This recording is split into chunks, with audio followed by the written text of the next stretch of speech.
5학년 프로젝트 수업 사례 발표할 교사 한나희입니다. 제가 오늘 프로젝트 사례를 발표하기에 앞서서 몇 가지 말씀을 드리고 시작하도록 하겠습니다. 사실 제가 진행한 프로젝트는 작년 2020학년도 5학년 학생들과 함께 진행한 내용이에요. 작년에는 아무래도 방역 활동에 많이 긴장해 있었던 상태이기도 하고, 근데 또 프로젝트는 모둠 활동이 많은 그런 특성이 있어서 어려움이 진행에 좀 있었어요. 그래서 부득이하게 특히 실시간 쌍방향 수업, 원격 수업으로 많이 진행을 했고요. 오늘 보여드릴 자료 화면들도 실시간 쌍방향 수업에서 활용한 자료 혹은 그 수업의 장면이 될 것 같습니다. 물론 그렇다 하더라도 교실 수업의 아이디어를 원격 수업으로 옮겨놓은 것이기 때문에 선생님들께서 적용하시고자 하는 무리는 없을 것 같습니다. 작년 내용이라서 열심히 연구하신 선생님들이 보셨을 때 부족한 내용이 있을 수도 있어요. 그런 내용은 사례 발표 후에 좋은 아이디어 같이 나누어 보면 좋을 것 같습니다. 그럼 발표를 시작하도록 하겠습니다. 먼저 프로젝트 설계의 바탕 아이디어입니다. 작년 트렌드 코리아에 2020년 트렌드 코리아에 멀티페르소나 이런 키워드가 등장했습니다. 그러면서 여러 방송에서도 부캐가 엄청나게 유행을 했어요. 그러니까 멀티페르소나, 즉 부캐가 가진 긍정적인 측면도 있지만 정체성의 뿌리가 흔들릴 수 있다. 이런 부정적인 측면도 간과할 수 없습니다. 또 고학년이 아무래도 여러 매체의 영향을 많이 받는 그런 환경이다 보니까 어떻게 하면은 단단한 정체성을 가진 학생들로 성장할 수 있을까? 어떻게 하면 이런 정체성을 가진 프로젝트를 진행할 수 있을까? 이런 고민에서 시작을 했고요. 5학년 교육과정의 내용들을 살펴보면서 그것에 필요한 내용들을 한번 찾아보았습니다. 그 중에서 특히 첫 번째, 개인의 성장, 그리고 공동체에 관한 부분이 필요하다고 여겨졌고요. 두 번째는 더 커지는 공동체를 유지하는 데 필요한 것은 그럼 무엇일까? 또 세 번째, 공동체의 정체성을 만드는 삶의 터전, 기초의 모습은 어떨지. 그러면 이곳에서 되풀이된 역사는 어떨까? 어떤 사람들의 고민과 실천으로 역사가 이어져 왔을까? 그렇다면 우리는 이곳에서 어떤 역사를 만들어 가야 할까? 이런 내용이라면 학생들이 좀 더 단단한 정체성을 가지지 않을까라고 아이디어를 구상했고요. 그중 오늘 발표해 드릴 내용은 세 번째, 공동체의 정체성을 만드는 삶의 터전, 목표에 관한 프로젝트 내용입니다. 프로젝트의 아이디어를 실현하기 위해서 네 가지의 설계 단계를 거쳤습니다. 첫 번째로는 교과목과 성취 기준을 분석했고 학습 목표를 수립했습니다. 그리고 평가 계획과 결과물을 결정했고요. 마지막으로 참고 질문과 방향까지 설정해 보았습니다. 첫 번째는 교과목과 성취 기준을 분석한 단계입니다. 공동체의 정체성을 만드는 삶의 터전, 기초에 관한 내용을 어떻게 학습할까 여러 과목의 내용을 살펴보았고요. 국어 과목의 3단원, 글을 요약해요. 그리고 사회 과목의 1단원 국토와 우리 생활, 미술 과목의 1단원 새로운 눈으로 보는 세상, 이 단원들의 성취 기준이 프로젝트에 적합하다고 판단이 되었습니다. 그래서 이 내용으로 우리 함께 살아가는 터전, 프로젝트의 내용을 구상하였습니다. 두 번째는 학습 목표의 수립입니다. 성취 기준 지도서도 참고했는데요. 또 통론에 보면은 관련 교과목의 일반화된 지식과 핵심 개념들도 확인해 볼 수 있습니다. 이런 내용들을 참고로 해서 프로젝트의 목표도 설정해 보았습니다. 말이 길지만 요약하자면 도쿄의 인문 환경과 자연 환경을 알고 거기서 살아가는 우리의 모습을 알고 어떻게 하면은 앞으로도 지속 가능 발전한 그런 국토의 모습을 만들어낼 것인가, 그걸 고민하는 게 프로젝트의 목표입니다. 그 다음 평가 계획과 결과물도 결정합니다. 프로젝트를 평가하는 계획으로 지식과 기능 그리고 역량적인 측면도 교과목을 자세히 분석하여 반영했습니다. 지식 부문에서는 국토의 지형과 기후, 자연재해, 인문 환경을 알아야 하며 또 국토의 다양한 모습에 따라 다른 생활 모습도 알아야 합니다. 그리고 설명 대상에 맞게 글 쓰는 방법을 알아야 합니다. 또한 알고 있는 것을 이제 친구들이 활용할 줄 알아야 되는데요. 관련 기능과 역량의 평가 부분으로 국토의 자연환경과 인문환경을 설명하는 자료를 분석할 줄 알아야 하고, 그리고 지속 가능한 발전 방안에 대해서 스스로 의사를 결정할 줄 알아야 합니다. 그리고 적절한 형식과 자료를 활용한 글쓰기를 할 줄 알아야 결과물, 즉 지속 가능한 국토의 발전 방안을 담은 산출물을 만들어낼 수 있을 것이라고 생각하고 계획을 수립했습니다. 여기서는 지금 지속 가능한 국토의 발전 방안을 담은 산출물이라고 교사가 의미로 지정해 놓았고요. 구체적인 산출물의 내용이랑 형식은 추후 학생들과 학습 계획을 수립하면서 다시 한번 자세히 논의하여 결정하였습니다. 그다음 탐구 질문과 탐구 방향을 설정했습니다. 국어와 사회 그리고 미술 교과목의 성취 기준과 일반화된 지식 내용을 참고해서 우리는 사는 장소와 어떤 영향을 주고받는가, 이런 핵심 질문을 먼저 설정했습니다. 핵심 질문은 프로젝트의 모든 과정에서 프로젝트의 처음과 중간과 그리고 끝부분까지 계속 학생들에게 던져져서 학생들의 사고와 탐구를 자극하는 그런 역할을 합니다.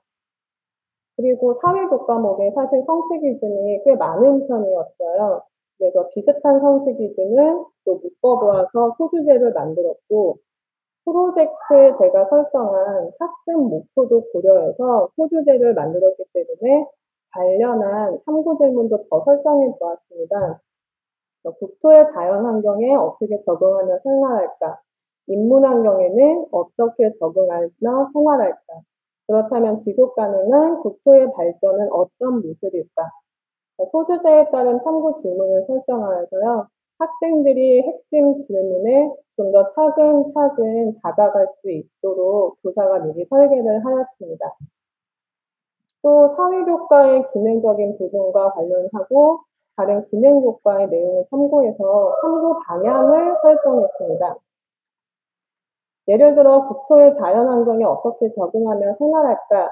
이 탐구 질문에 대해서 지도, 그래프 등의 자료와 그리고 국어 교과의 기능에 필요한 내용이었어요. 설명하는 글을 활용해서 다양한 내용을 탐구하는 것, 그리고 다양한 자료를 통해서 사실 정보를 파악하고 정보 사이의 관계를 도출하도록 방향을 설정해 보았습니다.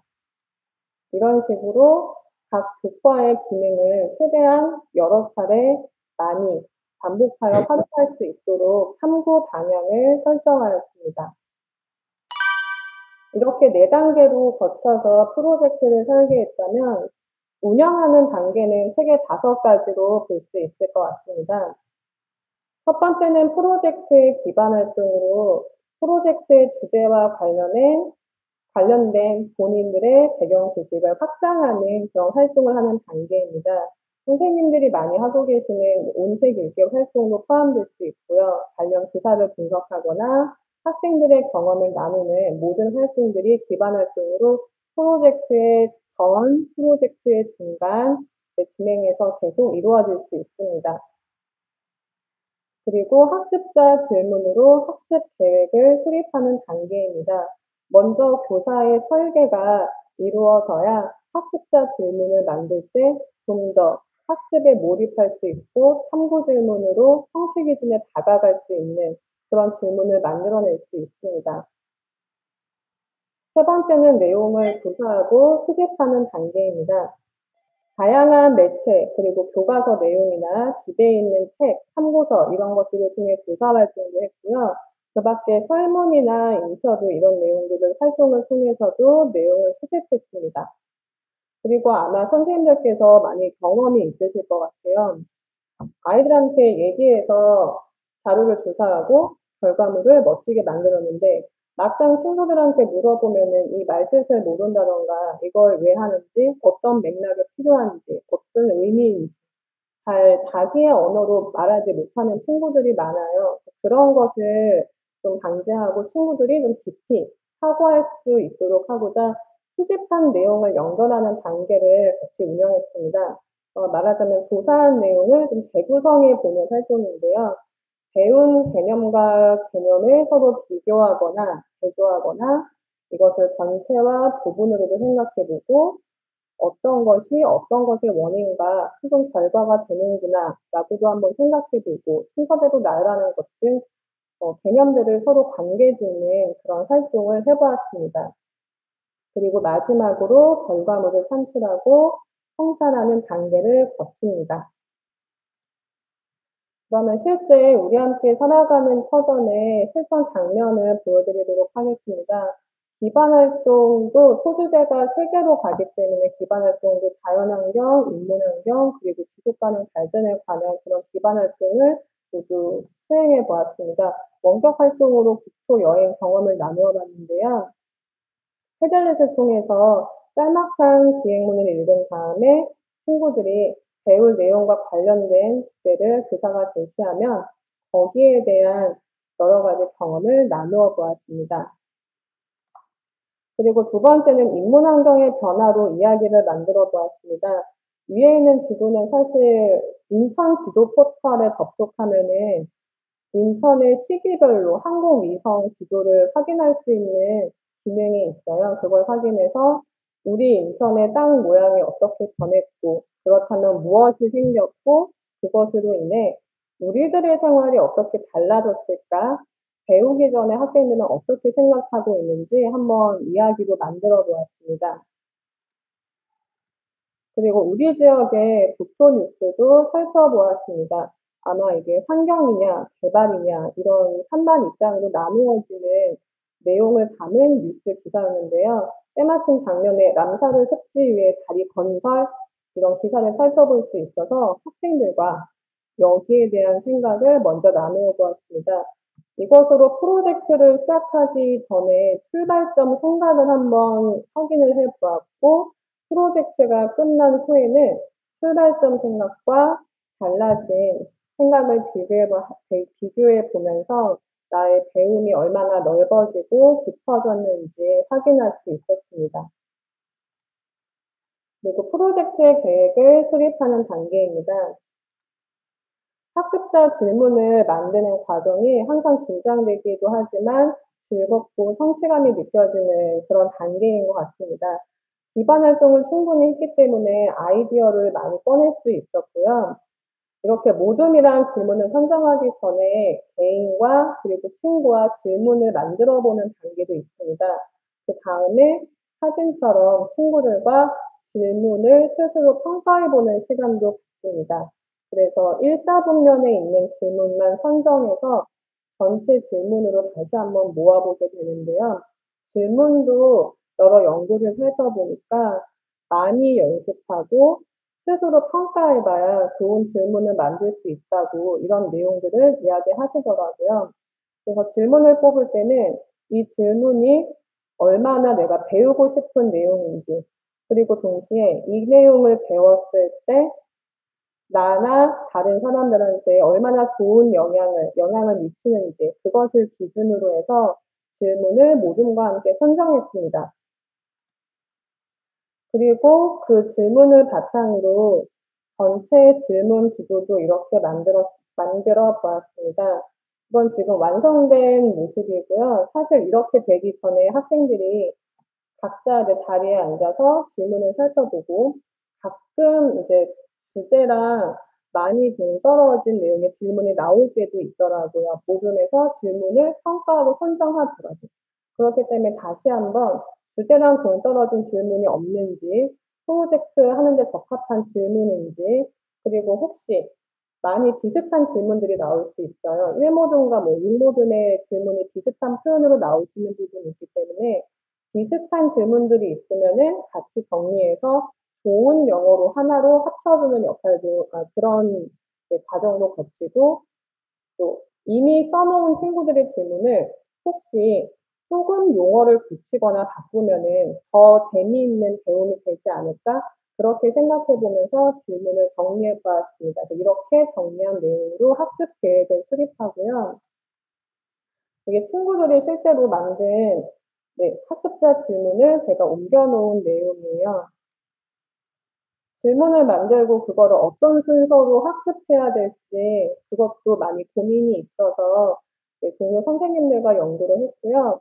예를 들어 첫 번째 우리가 경험한 국토를 학습할 때는 조사해야 되는 질문을 먼저 학습하고 그다음에 연결짓고 생각을 관계지으며 토의 토론해야 되는 질문들을 그다음에 학습합니다. 그리고 마지막으로 실천하고 적용해야 되는 질문 순서로 학습해서 저차원적인 사고에서 고차원적인 사고로 학생들이 학습을 진행해 나갈 수 있도록 학습 계획을 수립했습니다. 우리가 경험한 국토도 이 순서로 가고요.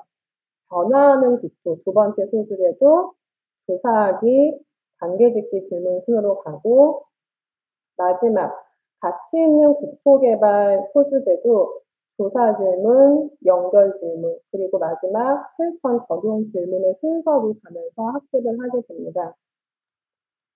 이렇게 만든 학습 질문 다음에 친구들이랑 그러면 이렇게 하고 무엇을 결과물로 만들까 다시 한번 이야기를 해봤어요.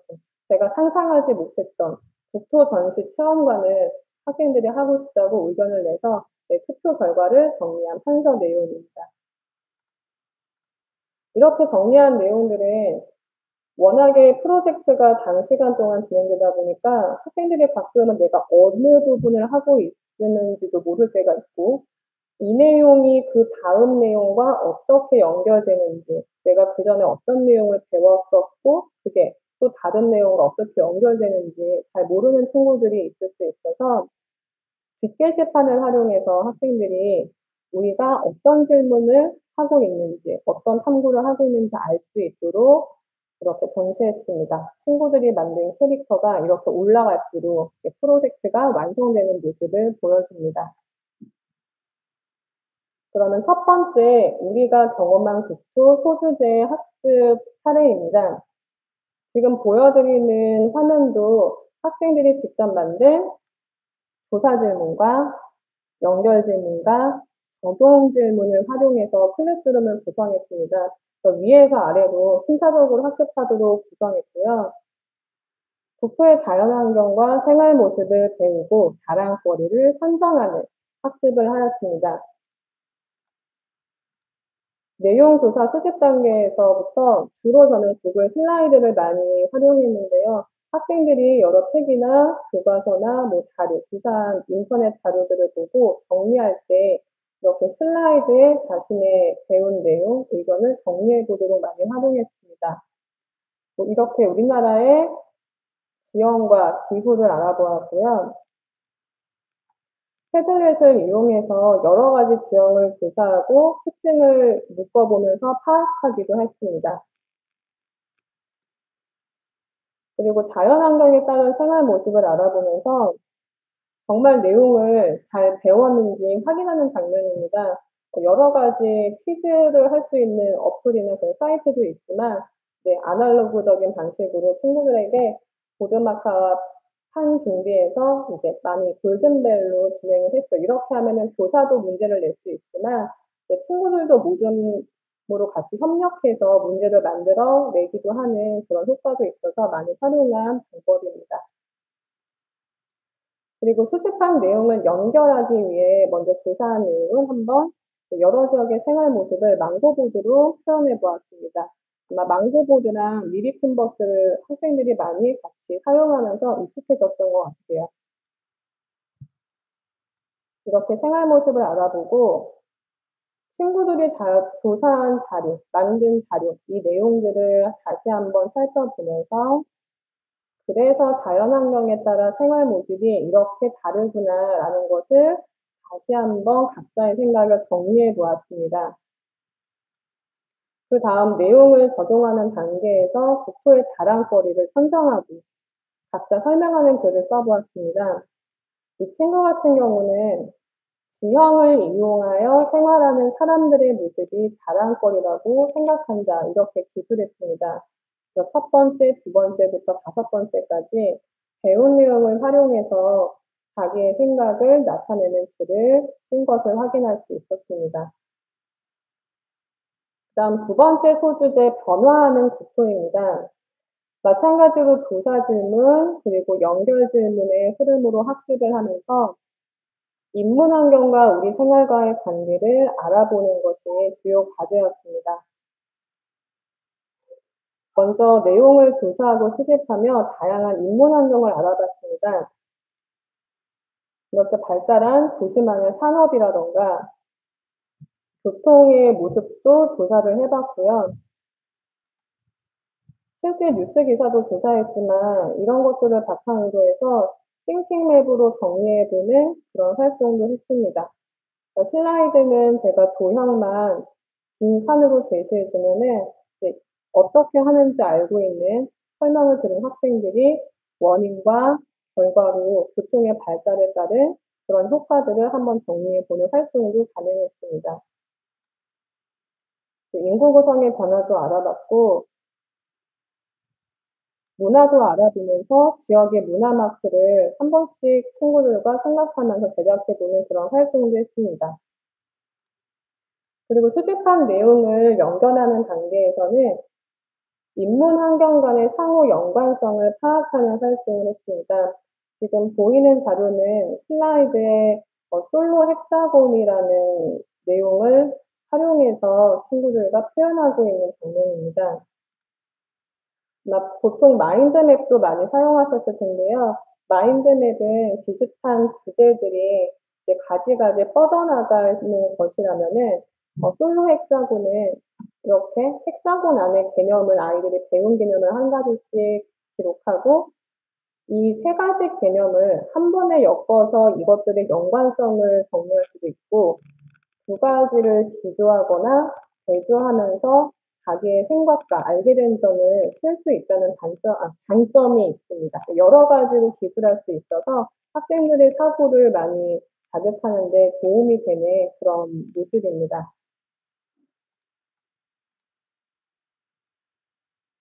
그리고 실제로 인문 환경의 변화가 어떤 영향을 주는지 지역의 기사 내용도 찾아보고 이 기사에서 어떤 영향을 우리가 알 수 있는지 PMI의 관점으로 실제 내용을 살펴보기도 하였습니다. 그리고 세 번째는 가치 있는 국토 소주제입니다. 마찬가지로 조사 질문에서부터 적용 질문까지 학습하며 국토의 지속 가능 발전에 대해서 생각을 정리했습니다. 오랜만에 대면 수업으로 다양한 국토 개발 사례를 조사하고 있습니다. 그리고 내용을 조사한 다음에는 이제 다른 나라의 사례들도 알아봤는데 그렇다면은 우리나라는 괜찮은 것인가? 지속 가능 목표가 혹시 더 있어야 되는 거 아닌가? 이런 것도 한번 생각해 보면서 학생들이 모든 친구들과 함께 아이콘도 만들고 이것을 설정한 까닭도 한번 고민해 보았습니다. 이 친구들의 경우는 우리 문화유산 지키기가 필요하다고 아이콘을 만들고 설명한 그런 내용입니다.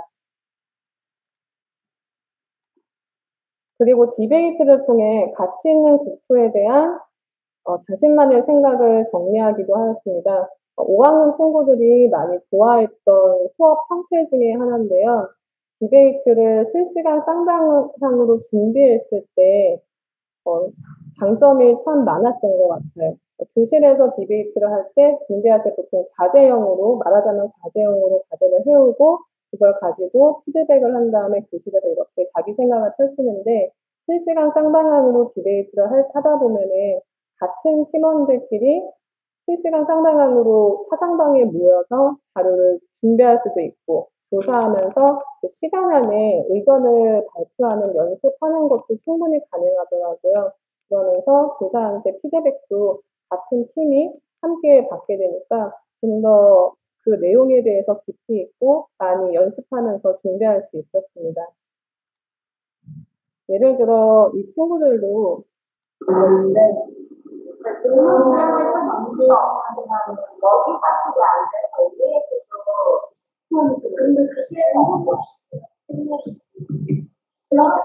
네, 이렇게 친구들이 직접 이야기하면서 준비했더니 훨씬 더 디베이트할 때도 정말 많이 고민하고 내가 정리한 내용, 배운 내용을 많이 활용해서 수업에 참여하는 모습을 보여주었습니다. 마지막으로는 이제 최종 산출물을 만드는 단계였습니다. 가치 있는 국토 개발의 방향을 먼저 생각해 보았습니다. 국토 체험 전시관을 만들어야 되는데 그냥 얘들아 국토 체험 전시관을 만들자라고 하면 학생들한테 너무 막연하지 않을까 해서 먼저 어떻게 하면 가치 있는 국토 개발의 방향이 될까 그것을 먼저 함께 생각해 보았습니다. 이거는 토익토론 여러 가지 모형 중에 수레바퀴를 활용한 모습인데요. 친구들은 지금 국토의 지속 가능성을 판단하기 위해서 각 지역과 관련된 개발 이슈를 먼저 조사합니다. 예를 들어 뭐 건축, 주택 정책, 고령화 반영, 국토 개발, 지방 주도로 이런 개발 이슈 뉴스를 발견하면은 이것에 대해서 지속 가능성이 어떤지 이 아이콘을 제가 미리 구글 슬라이드에 여러 가지 제시하면은 친구들이 우리가 사용하고 싶은 수레바퀴에 가져와서 붙이고 그리고 이게 몇 점인지, 이 아이콘은 몇 점이고 이 아이콘은 몇 점인지 학생들이 모든 소위 활동을 통해서 판단을 한 다음에 부족한 점수는 어떻게 하면 채울 수 있을까? 이렇게 되어야 지속 가능한 발전을 할 수 있으니까 이런 것들을 토의하는 활동을 하였습니다. 수레바퀴를 제시할 때에도 한 가지만 제시한 게 아니라 학생들이 어떤 거를 사용할지 몰라서 삼각형, 사각형, 오각형, 육각형 이렇게 제시한 다음에 친구들이 필요한 수레바퀴를 활용하도록 준비를 해주었습니다. 그래서 이 친구들은 주거시설과 일자리, 육상 생태계, 그리고 사회 안전망과 빈곤층 감소에 대해서 어떻게 생각하고 어떤 내용을 넣어야 되는지 이렇게 정의를 해보았습니다. 원래였다면은 코로나 상황이 아니었다면 이렇게 교실이나 남는 공간을 활용해서 친구들이 체험 전시관을 만들고 코너를 만들고 다른 친구들 초청해서 발표를 할 수 있었을 텐데 아쉽게도 작년엔 이게 불가능했기 때문에 포스페이시스라는 이런 사이트를 활용했습니다. 열심히 연구하시는 동료 선생님들 덕분에 알게 된 사이트인데요. 이런 식으로 국토 체험 전시관을 제작할 수 있습니다. 학생들이 맡은 지역에 대해서 건물과 사람과 조형과 그리고 설명을 더 해야 되는데 부족한 부분은 말풍선을 인물들의 말풍선을 통해서 어떤 의도로 무엇을 표현했는지 이렇게 한번 가상현실에 제작하도록 하였습니다. 이렇게 만들고 난 다음에 이제 프로젝트 끝이 아니라 다시 한번 개념을 다 같이 한번 정리해 보았고요.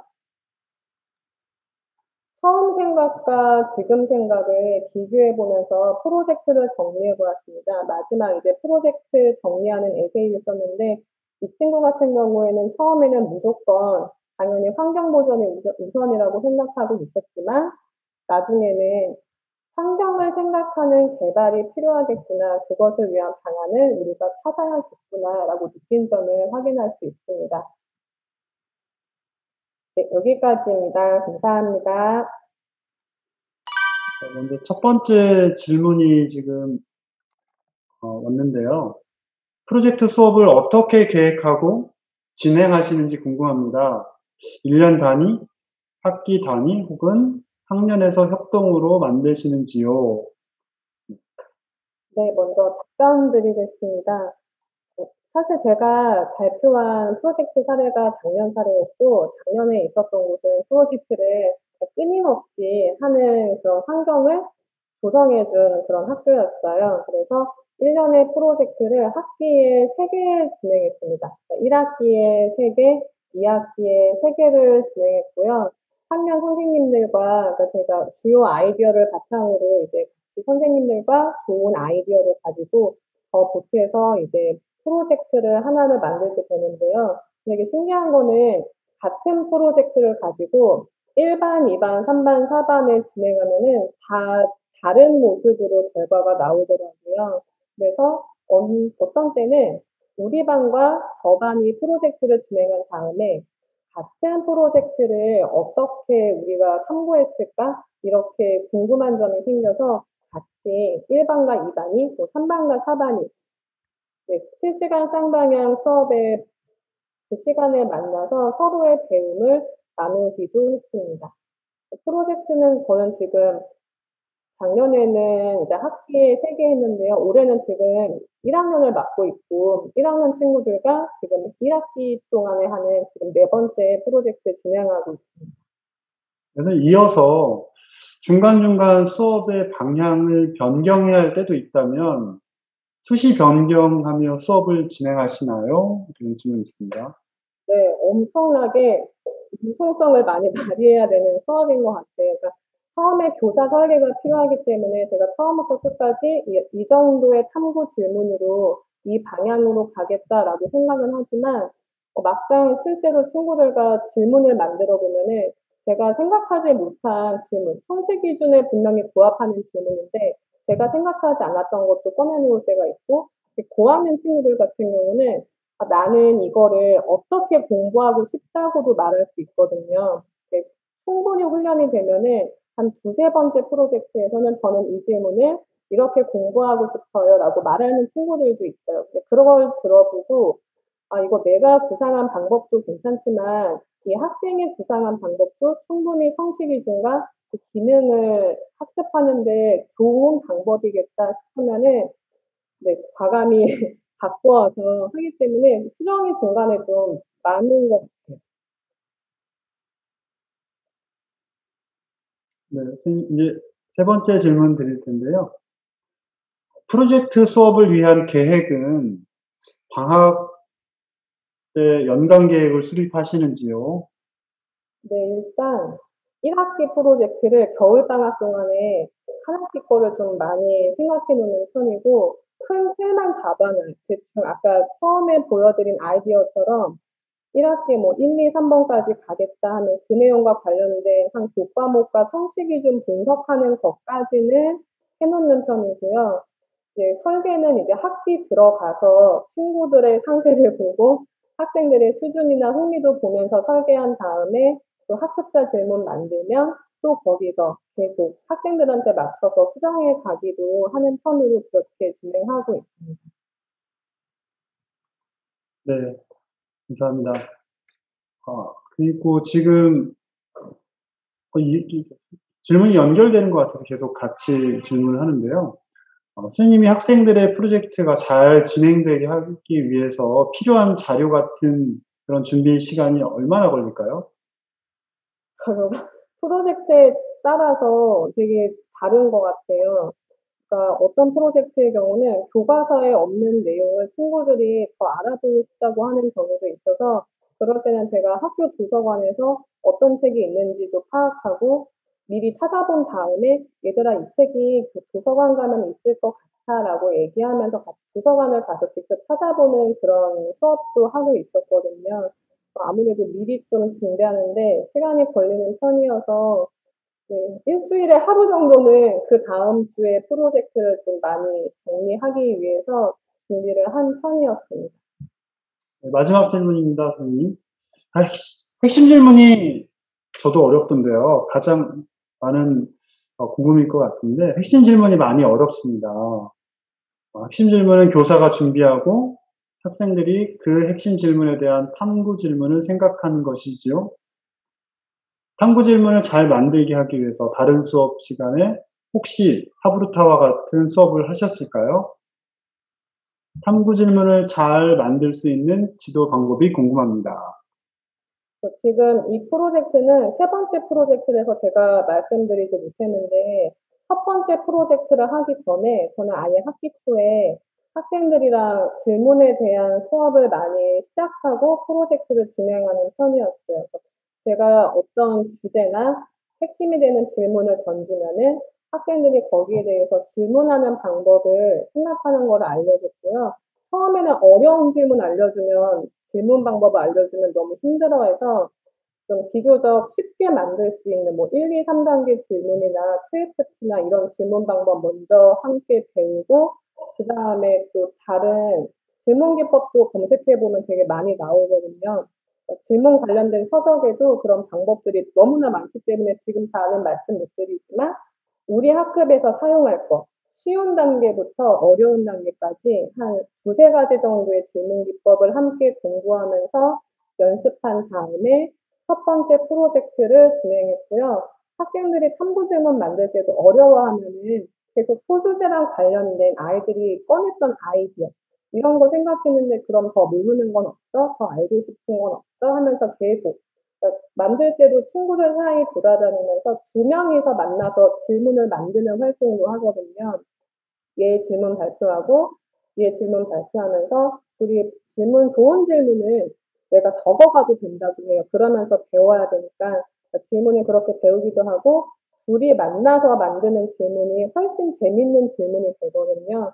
같이 만들면서 이 질문과 이 질문 보면 또 떠오르는 질문이 생겨요. 그러니까 꼬리 무는 질문도 같이 만들어보고 이런 것들도 하는 과정에서 교사가 다니면서 계속 피드백을 해줬어요. 이 질문 되게 좋다. 이거 조금만 더 이렇게 생각해보면 어떨까?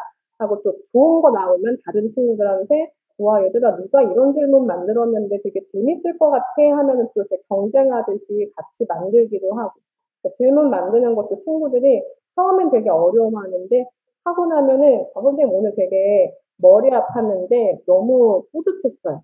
이런 날이 되더라고요. 충분히 학기 초부터 연습하면은 아이들도 할 수 있을 것 같고요. 지금 1학년 친구들도 질문 만들기 하고 있거든요. 학생들한테 차근차근 같이 알려주고 해보시면은 좋을 것 같아요.